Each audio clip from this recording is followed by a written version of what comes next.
Hi friends, வணக்கம். இன்றைக்கி நம்ம வீடியோவில் மத்தியானம் சாதம் சாப்பிட்டுட்டு சாதம் மீந்துடுச்சுன்னா நைட்டுக்கு நீங்கள் டிஃபன் சாப்பிட்றவங்களா இருந்தீங்கன்னா அந்த மீந்த சாதத்தில் நம்ம தோசையாக செஞ்சு எப்படி சாப்பிட்றதுன்னு தான் இந்த வீடியோவில் பார்க்க போகிறோம். வாங்க நம்ம வீடியோக்குள்ளே போய் இந்த தோசை எப்படி செய்கிறதுன்னு பார்த்துடலாம். நான் ஒரு கப் அளவுக்கு சாதம் எடுத்து வச்சுருக்கேன். இதை நம்ம மிக்ஸி ஜாரில் சேர்த்துட்டு நம்ம எந்த கப்பில் சாதம் எடுத்தோமோ அதே கப்பளவு நம்ம தண்ணி எடுத்துக்கணும். நான் இதில் பாதி கப்பளவு தண்ணி ஊற்றி நல்லா நான் அரைச்சி எடுத்துகிட்டு வந்துட்டேன். இப்போ சாதம் நல்லா அரைப்பட்டுடுச்சு. இதை ஒரு பவுலுக்கு மாற்றிடலாம். இதுலேயே நான் மிக்ஸி ஜாரில் மிச்சம் பாதி கப்பளவு தண்ணி இருந்தது, அதை ஊற்றி நல்லா நான் மிக்ஸியை அலசிட்டு அந்த தண்ணியும் நான் இந்த சாதத்துலேயே ஊற்றிக்கிறேன்.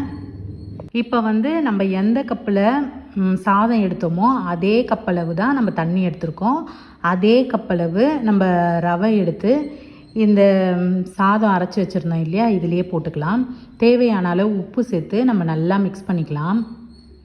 இதுக்கு ஒரு கப்பளவு தண்ணியே சரியாக தான் இருக்கும். அப்படி உங்களுக்கு தேவைப்பட்டதுன்னா கொஞ்சோண்டு சேர்த்துக்கோங்க. எனக்கு ஒரு கப்பளவு தண்ணி கரெக்டாக இருந்தது. இப்போ நல்லா நான் மிக்ஸ் பண்ணிட்டேன். இதை ஒரு 10 நிமிஷம் அப்படியே வச்சிடலாம். ஏன்னா அந்த ரவை நல்லா ஊறி வரட்டும். இப்போ நான் 10 நிமிஷம் அப்படியே வச்சுருந்தேன். நல்லா ரவை ஊறிடுச்சு. இப்போ இதுலேயே நம்ம ஒரு அரை கப் அளவுக்கு நம்ம தயிர் எடுத்துக்கலாம். கொஞ்சம் புளிப்பான தயிராக இருந்ததுன்னா நம்ம தோசைக்கு புளிப்பு சுவையோடு நல்லாயிருக்கும். இப்போ நான் அரை கப் அளவு தயிர் எடுத்து அதையும் மிக்ஸ் பண்ணிக்கிறேன். இப்போ நல்லா மிக்ஸ் பண்ணிட்டேன். இதுலேயே நம்ம ஒரு 2 ஸ்பூன் அளவுக்கு நான் கடலை மாவு சேர்த்துக்கிறேன். அதுக்கப்புறம் ஒரு பெரிய சைஸ் வெங்காயத்தை கட் பண்ணி வச்சுருக்கேன், அதையும் சேர்த்துக்கிறேன். ஒரு பச்சை மிளகாவையும் குட்டி குட்டியாக கட் பண்ணி வச்சுருக்கேன், அதையும் சேர்த்து நல்லா நம்ம மிக்ஸ் பண்ணிக்கலாம். நம்ம தோசை செய்கிறதுக்காக நம்ம சாதம் அரைக்கும்போது தண்ணி சேர்த்து அரைச்சி நம்ம கொஞ்சம் தண்ணியாக தோசை பதத்துக்கு ரெடி பண்ணியிருக்கோம்.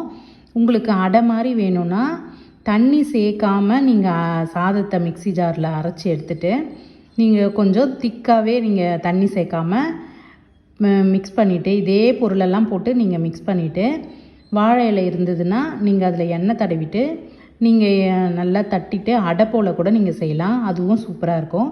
அடை மாதிரி வேணும்னா நீங்கள் தண்ணி சேர்க்காதீங்க, தோசை மாதிரி வேணும்னா நீங்கள் தண்ணி சேர்த்து அரைச்சிக்கோங்க. இப்போ நான் முன்னாடியே ஸ்டவ்வை பற்ற வச்சு தவா வச்சுருந்தேன். தவா சூடாயிடுச்சு.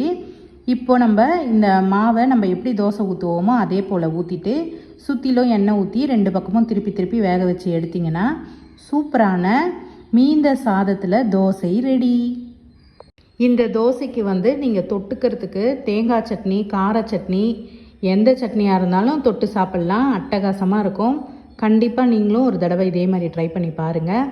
இந்த வீடியோ உங்களுக்கு பிடிச்சிருந்தா ஒரு லைக் மட்டும் கொடுத்துருங்க. அடுத்த ஒரு நல்ல வீடியோவில் பார்க்கலாம்.